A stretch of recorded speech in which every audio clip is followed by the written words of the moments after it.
है ना। जब बिजनेस बंद हुआ तो फिर बिजनेस और ओनर का रिलेशनशिप खत्म। तो ये दोनों जब तक बिजनेस बंद नहीं होता सर दोनों का रिलेशन हमेशा एग्जिस्ट करेगा। तो सर इन दोनों के बीच में क्या होता रहता है बिजनेस के दौरान ड्यूरिंग द ईयर, कभी मालिक, ठीक से सुनोगे, मालिक बिजनेस को देगा और बिजनेस से निकालेगा, है ना, बोलेंगे, क्योंकि हम लोग क्या बोले, we will always think on behalf of business. तो सर बिजनेस क्या होगा, प्रोप्राइटर से कुछ रिसीव करेगा समटाइम्स और समटाइम्स कुछ देगा, कुछ रिसीव करेगा, receive from proprietor given to, अच्छा क्या बोले हम लोग, बिजनेस प्रोप्राइटर से क्या करेगा, रिसीव करेगा और रिसीव करेगा, क्लियर है। अब ठीक से सुनो, लाइफ टाइम चलता रहेगा बिजनेस। सर कुछ भी रिसीव करे किससे, कुछ भी रिसीव करे किससे, हमेशा उस जगह पर प्रोप्राइटर का नाम ना लिखकर,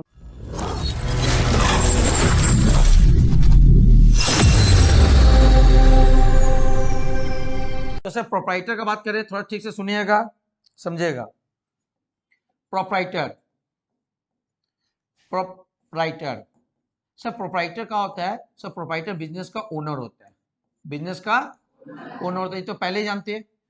प्रोप्राइटर का होता है बिजनेस का ओनर, हम लोग बचपन से सीख क्या ओनर, ओनर अकाउंटेंसी में नया वर्ड सीखे प्रोप्राइटर, है ना। तो प्रोप्राइटर का ओनर ऑफ द बिजनेस है। ये जो ओनर है, ये जो ओनर है इसका सर ओनर इसलिए बोलते हैं, इसमें दो चीज होता है। क्या होता है दो चीज, सर ये दो चीज होता है, ये पहले इन्वेस्टमेंट करता है, पैसा लगाता है, यही जिसको हम लोग क्या बोलते हैं इन्वेस्टमेंट, यही पूरा पैसा लगाता है। और साथ ही साथ सर बिजनेस का जो रिस्क होता है ये पूरा यही बियर करते हैं।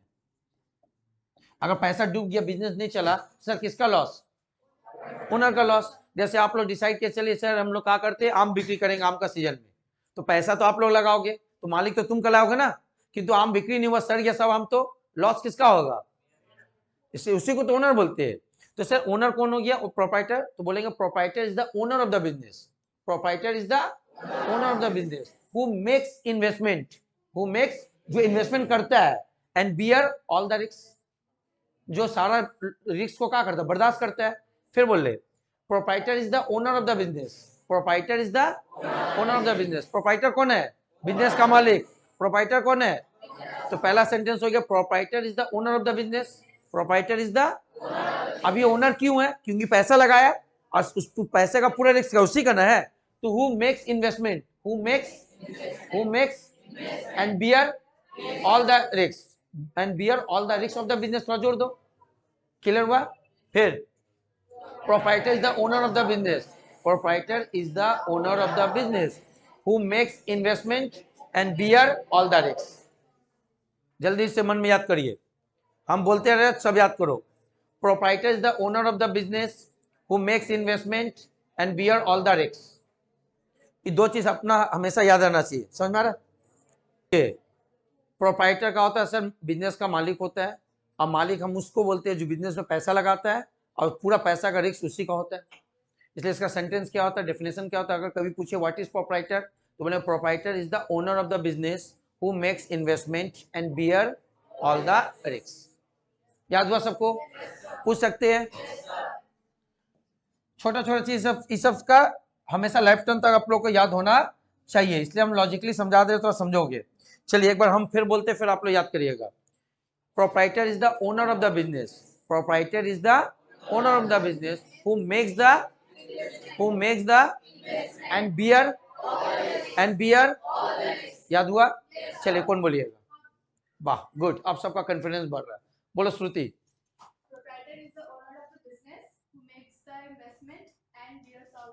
गुड, और एक बार।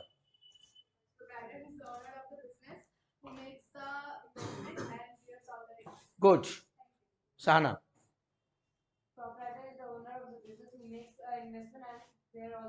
और एक बार।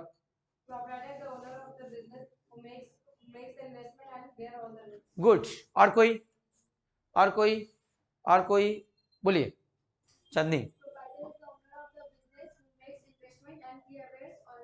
और एक बार।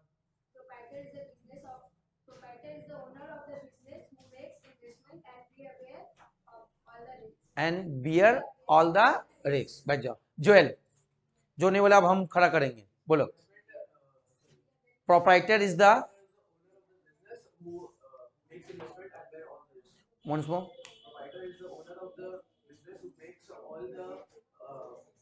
Who makes investment. ओके बच जाओ, सबको क्लियर। सर दो चीज अगर कभी बोले, हाँ कोई बोल रहा क्या, बिजनेस व्हाट इज बिजनेस तुमसे पूछा, तुम लोग कॉमर्स के स्टूडेंट हो तो क्या बोलोगे, business is an economic activity, है ना, that involves purchase and sales of goods and service and क्या with the motive to earn profit. Sir what is proprietor,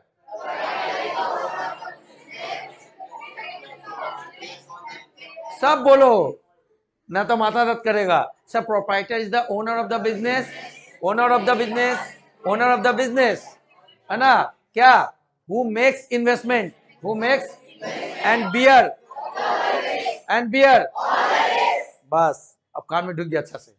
चलिए अब थोड़ा सुनिए, अब इन दोनों के बीच में रिलेशन, सर बिजनेस में दोनों हमेशा चलता रहेगा, जब तक बिजनेस बंद नहीं होगा तो हमेशा बिजनेस एग्जिस्ट करेगा, और जब बिजनेस एग्जिस्ट करे तो साथ ही साथ उसका ओनर भी एग्जिस्ट करेगा, है ना। जब बिजनेस बंद हुआ तो फिर बिजनेस और ओनर का रिलेशनशिप खत्म। तो ये दोनों जब तक बिजनेस बंद नहीं होता सर दोनों का रिलेशन हमेशा एग्जिस्ट करेगा। तो सर इन दोनों के बीच में क्या होता रहता है बिजनेस के दौरान ड्यूरिंग द ईयर, कभी मालिक, ठीक से सुनोगे, मालिक बिजनेस को देगा और बिजनेस से निकालेगा, है ना। तो सर कहा कि हम लोग बिजनेस को कुछ देगा, इस कारण हम बिजनेस की तरफ से सोचे तो बिजनेस से प्रोप्राइटर से क्या करेंगे, बिजनेस को रिसीव करेगा, है ना। सर पहला क्या रिसीव करेगा, याद करो, बिजनेस को स्टार्ट करने के लिए पैसा रिसीव करेगा, तभी तो बिजनेस स्टार्ट होगा। तो सर हम लोग प्रोप्राइटर से कुछ ना कुछ रिसीव करेंगे और कुछ ना कुछ प्रोप्राइटर को देंगे, गिवन टू प्रोप्राइटर, ये चलता रहेगा क्योंकि दोनों के बीच में रिलेशन है। अगर मान लो मेरा कोई कपड़ा का दुकान है तो उस कपड़े का दुकान से हम कपड़ा ला सकते हैं, हाँ मालिक है, या हम अपना घर का कुछ पैसा है बिजनेस में लगा सकते हैं, हाँ सर हमारा घर में एक फर्नीचर है वहां बैठने के लिए ले जा सकते हैं।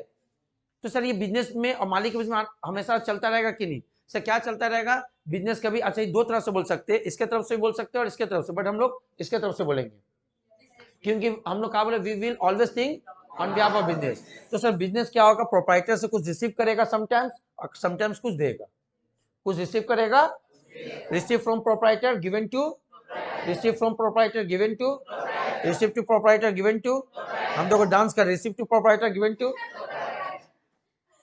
ऋतिक का डांस सीखा था ना, यहीं से सीखा हूँ। अच्छा आगे तो क्या क्लियर है, हम तुमको बताते रहेंगे, ऋतिक यहीं से कॉपी किया है। अच्छा क्या बोले हम लोग, बिजनेस प्रोप्राइटर से क्या करेगा, रिसीव करेगा और रिसीव करेगा, क्लियर है। अब ठीक से सुनो, लाइफ टाइम चलता रहेगा बिजनेस, सर कुछ भी रिसीव करे किससे, कुछ भी रिसीव करे किससे, हमेशा उस जगह पर प्रोप्राइटर का नाम ना लिखकर हम लोग कैपिटल लिखेंगे, क्या लिखेंगे, कैपिटल, फिक्स है। इस कारण प्रोप्राइटर का नाम लिखने का परमिशन, ये सिखा आर्ट ऑफ अकाउंटिंग, है ना। प्रोप्राइटर का नाम हम लोग अकाउंट में कभी भी लिख नहीं सकते हैं, तो सर उसके जगह पर क्या लिखेंगे, प्रोप्राइटर की जगह पर कैपिटल लिखेंगे। सर कब लिखेंगे, जब उससे कुछ भी, सर फर्नीचर पैसा कुछ भी अगर मालिक से लिए तो मालिक की जगह पर मालिक का नाम ना लिखकर क्या लिखेंगे, कैपिटल। और हम मालिक को कुछ भी देंगे, गिवन टू प्रोप्राइटर, सर कुछ भी हमारा बिजनेस का गुड्स एसेट्स और मनी कुछ भी देंगे, उसके जगह पर लिखेंगे ड्राइंग, क्या लिखेंगे। तो सर मालिक लिखने का परमिशन नहीं है आर्ट में, अकाउंट्स में, क्या बोले हम, मालिक का नाम लिखने का परमिशन नहीं है, कहाँ, अकाउंटेंसी में। तो अकाउंटेंसी बोलता है मालिक का नाम कभी नहीं लिखे, मालिक की जगह पर दो चीज लिखा जाता है, कैपिटल और ड्राइंग। तो आप डिसाइड करिए कैपिटल की ड्राइंग, तो सर कैपिटल कब लिखिएगा, जब देखिए अगर आपको ऐसा लग रहा है कि मालिक से कुछ ले रहे, वो कुछ में कुछ भी आ जाता है, सर क्या आता है, पैसा और एसेट जो भी ले रहे उस जगह पर क्या लिखे, कैपिटल। अगर मालिक को आप दे रहे, मालिक को आप, तो क्या लिखिएगा, ड्राइंग, क्लियर है। तो सर कहा सीखे, अकाउंटेंसी में कभी भी प्रोप्राइटर अगर लिख दिया तो गलत है, तो क्या लिखना पड़ेगा, कैपिटल और, सर कैपिटल वर्ड कब यूज करेंगे, कुछ भी रिसीव करो, और ड्राइंग कब यूज करेंगे, समझ में आया, किसी को प्रॉब्लम, आगे बढ़ सकते हैं। और साथ ही साथ सर ये समझ में आ गया, कुछ भी रिसीव कर कैपिटल और देंगे तो ड्राइंग। अब यहाँ थोड़ा कैपिटल का थोड़ा सा डेफिनेशन बता रहा हूँ, थोड़ा सुनो। कैपिटल का मतलब क्या हो गया, सर क्या क्या रिसीव कर सकते हैं, सर यहाँ देखो होगा सब, है ना। कैपिटल में क्या रिसीव हो सकता है मालिक से, सबसे पहले मनी, बिल्कुल सही, हाँ या ना, और सर कुछ सामान, उसको अभी एसेट बोले, एसेट को और अच्छे तरह हम लोग थोड़ा दिन बाद समझेंगे, पर अभी कोई भी चीज बोल के एसेट बोल सकते हैं, वो फर्नीचर होगा कुछ भी होगा। तो सर मालिक से हम लोग क्या रिसीव कर सकते हैं, फर्नीचर या एसेट, हाँ या ना। इसका मतलब हम लोग बोल सकते हैं, सर यहाँ कर थोड़ा सा देखो क्या,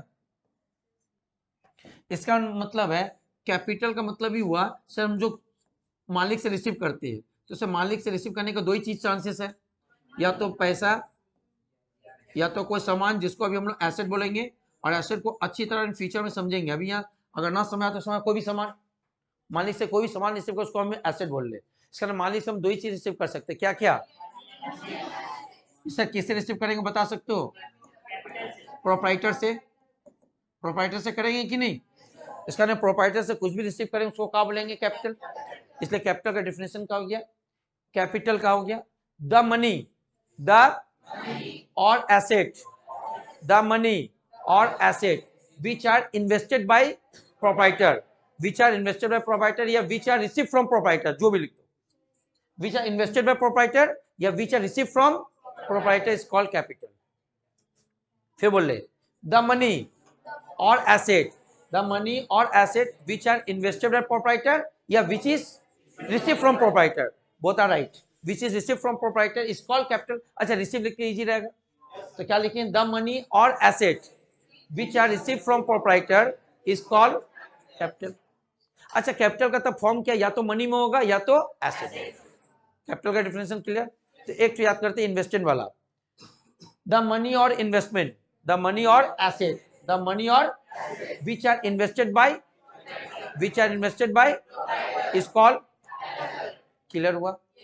तो सर तीन डेफिनेशन हो गया। आपसे कभी भी पूछे, सब हमेशा आते रहता है, लिख पाओ, या नहीं भी आता तो आप कॉमर्स के स्टूडेंट आपसे कोई पूछे तो बता पाओ। एक, business is an economic activity, एक बार फिर बोले थोड़ा सा याद कर लोगे। Business is an economic activity that involves purchase and sales of goods and service and with motive to earn profit. ठीक है, अब हम बोले थोड़ा मत बोलो, तुम सुनो, जितना सुनो उतना याद होगा। Proprietor is the owner of the business, proprietor is the owner of the business. Sir वो क्या करता है? बिल्कुल, who makes investment and bear all the risks, who makes investment and bear all the risks. What is capital? The money or asset, the money or asset which are invested by proprietor is called capital, है ना? इसका क्या form होगा? या तो money या asset. अब आते ड्राइंग, अब आते ड्राइंग। सर ड्राइंग को थोड़ा यहाँ बताते हैं, चार चीज समझा दी है, उसके बाद आगे बढ़ते हैं। सर ड्राइंग, सर ड्राइंग का मतलब क्या होता है? मालिक जो बिजनेस से लेगा, जब मालिक बिजनेस से तीन चीज ले सकता है। क्या? सबसे पहले उसको पैसा का जरूरत पड़े तो बिजनेस से पैसा निकाल सकता है, बिल्कुल निकाल सकता है। अगर मेरा कपड़ा का बिजनेस है, मेरा किसका बिजनेस है? मान लो कपड़ा का, हमको घर में पैसा का जरूरत पड़े तो हम बिजनेस से पैसा ला सकते, ला सकते। सर दूसरा गुड्स, दूसरा गुड्स। सर गुड्स क्या? जिसका हम लोग परचेस सेल कर रहे हैं। अगर मान लो घर में कपड़ा पहनने के लिए बिजनेस से लेके आए, गुड्स हुआ। अगर मान लो बिजनेस में एसी लगा हुआ है, वो तो एसेट हुआ। सर हम लोग बताया था जिसका हम लोग परचेस सेल करते हैं उसको गुड्स बोलते हैं, उसको छोड़कर बाकी सब सामान को एसेट बोलते हैं। तो सर हम लोग गुड्स भी ले सकते हैं और एसेट भी तो ला सकते हैं। ऑफिस में कोई फर्नीचर है, सर हम अपना घर में ले यूज करेंगे। तो सर जब मालिक निकालेगा तो तीन चीज, क्या क्या? मनी, गुड्स और ये तीनों कौन निकालेगा बता सकते हो? किसी को प्रॉब्लम समझ में आ रहा? तो सर ड्राइंग का डेफिनेशन क्या हो गया? The money or goods or asset which are taken by proprietor from the business, which are taken by the proprietor। अगर बिजनेस तरह से लिखे the money or goods or assets which are given to the proprietor, which are given to the proprietor is called drawing। नहीं असमें which are given to the proprietor is called, नहीं समझ में आ रहा? आया सबको? सर चार चीज डेफिनेशन कंप्लीट।